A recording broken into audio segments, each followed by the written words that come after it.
sehat. Alhamdulillah. Ya alhamdulillah weh. Alhamdulillahirabbil alamin wassalatu wassalamu ala asyrafil anbiya'i wal mursalin wa ala alihi wa sahbihi ajma'in. Amma ba'du. Pertama ya tentu saja seperti yang kita sudah katakan, alhamdulillahirabbil alamin, segala puji bagi Allah. Alhamdulillah segala puji bagi Allah, kita telah menjalankan sholat isya berjamaah yang insya Allah nanti akan dilanjut juga dengan sholat tarawih berjamaah. Dan yang harus selalu kita ingat jamaah sekalian, kita tidak akan mungkin jadi orang yang benar tanpa hidayah Allah. Kita bisa sholat isya itu karena hidayah Allah. Kita bisa sholat tarawih itu karena hidayah Allah. Kita juga bisa i'tikaf itu juga atas hidayah dari Allah, kekuatan dari Allah. Yang sekarang kita ada di tanggal berapa Pak Lu? Tanggal berapa Ramadan? Malam 23, malam ganjil ya. Jadi ini tuh duet Bu saya dengan Ustadz Fajar. Karena setelah kami ngobrol ternyata kalau saya kalau disuruh jadi imam males, tapi kalau kultum semangat saya. Nah Ustadz Fajar kebalikannya, jadi imam semangat, kultum males. Oh berarti kita cocok. Jadi Amin kultum Ustadz Fajar nu imamna gitu. Makanya sebelumnya juga waktu di Cimahi kita bareng-bareng gitu. Jadi kalaupun jauh juga kultum teh saya semangat. Mudah-mudahan dicatat kebaikan oleh Allah Subhanahu wa taala. Amin.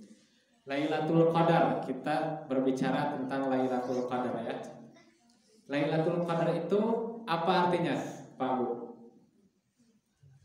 Lailah itu apa? Malam. Al-Qadar? Al-Qadar itu bisa berarti kemuliaan atau bisa berarti ketentuan. Yang fadilahnya kita sering mendengar sendiri, malam yang lebih baik daripada 1000 bulan. Bukan sama ya, bukan sama dengan 1000 bulan, tapi lebih baik daripada 1000 bulan. Jadi kalau istilahnya kerja cuma 10 hari, tapi dapat gaji 1000 bulan. Kalau kita misalnya kan dapat THR tuh, dapat tuh THR. Ibu-ibu mah menijam PWI. THR kan cuma 1 kali gaji ya, betul? 1 kali gaji. Gaji ke-13 saudara makan THR gaji ke-13 tuh orang dapat gaji ke-13 aja itu bisa seneng bukan main ya Pak ya?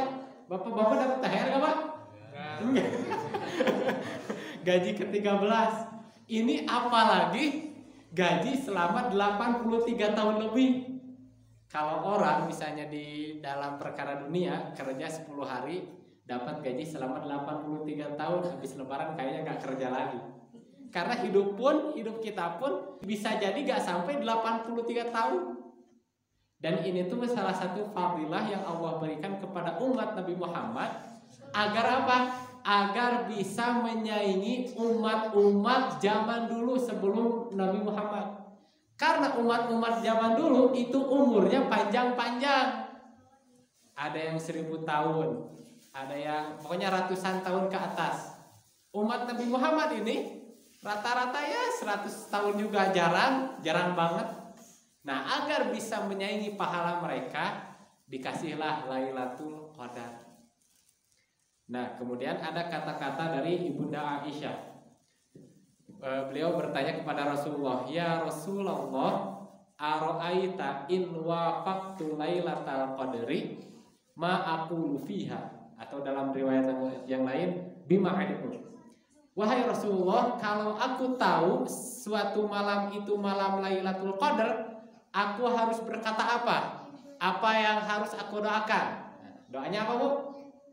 Allahumma innaka afuwun tuhibbul afwa fa'fu anni. Ayo bareng-bareng. Allahumma innaka afuwun tuhibbul afwa fa'fu anni. Ada yang tahu artinya enggak?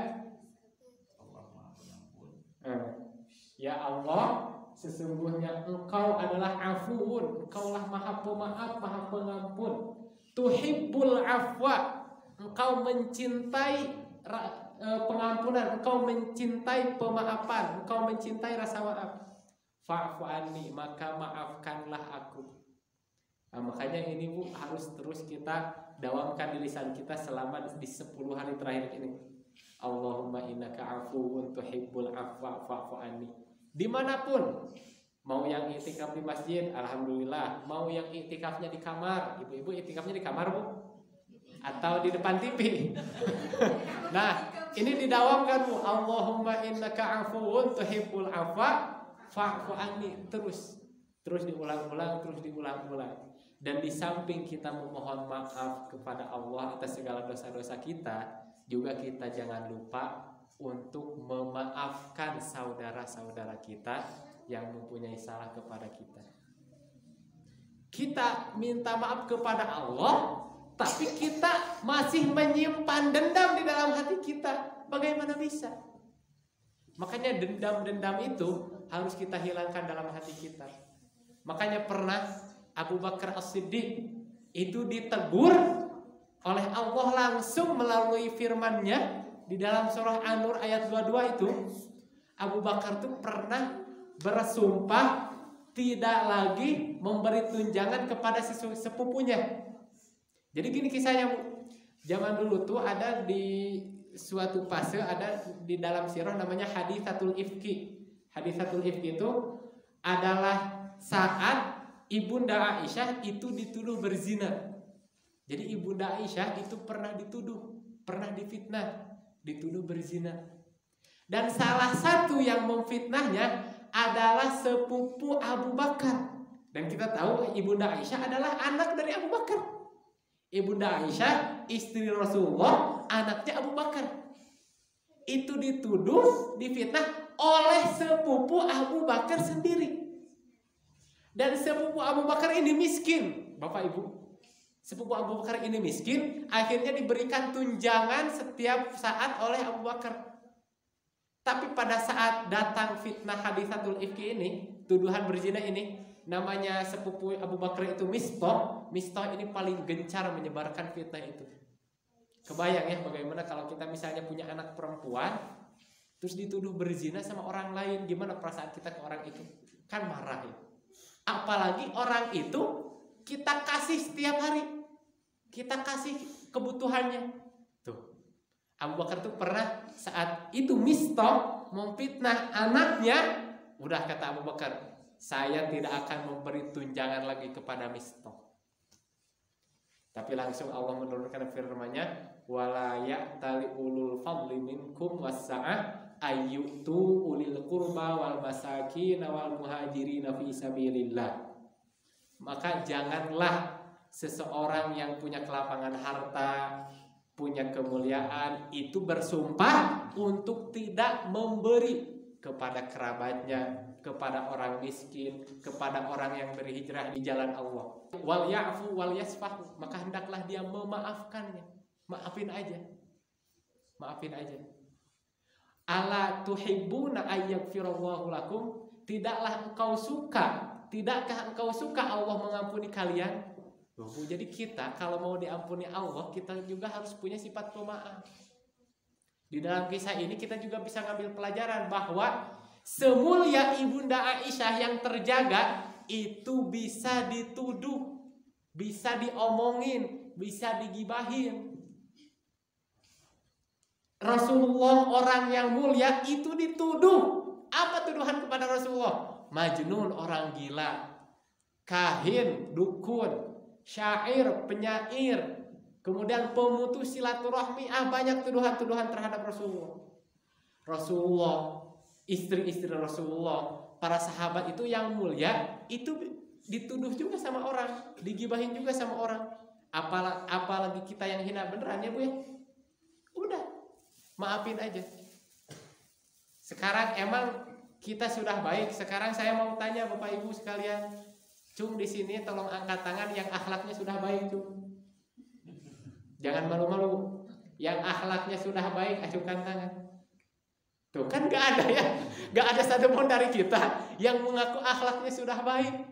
Jadi sekarang saat kita diomongin, langsung kita marah. Padahal benar yang diomonginnya.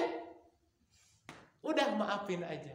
Yang penting kita jangan ikut gibahin orang lain, bener Bu? Bener. Mungkin ibu-ibu kadang pakai truk sama temannya Bu ya.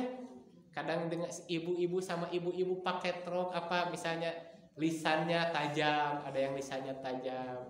Mungkin tidak sengaja atau bapak-bapak dengan bapak-bapak pakai truk sedikit salah paham. Udahlah, maafin aja. Toh kita juga menyimpan dendam di dalam hati, siapa yang rugi Bu? Kita sendiri, betul? Nah gitu. Jadi udahlah, maafin aja. Nah pada saat malam ini Bu, coba ibu sebelum tidur, bapak-bapak sebelum tidur, ingat-ingat yang punya salah, coba berusaha maafin. Udahlah, maafin aja. Coba rasain ketenangannya. Rasain ketenangannya tuh. Abu Bakar seperti itu, bahkan emang mistoh juga salah, sudah menuduh orang wanita baik-baik berzina, itu dosa yang besar. Jadi jangan sampai keburukan dibalas dengan keburukan. Kalau ada yang berbuat salah kepada kita, udahlah maafin aja. Mudah-mudahan yang saya sampaikan ini ada manfaatnya. Lebih dan kurangnya mohon dimaafkan. Wassalamualaikum warahmatullahi wabarakatuh.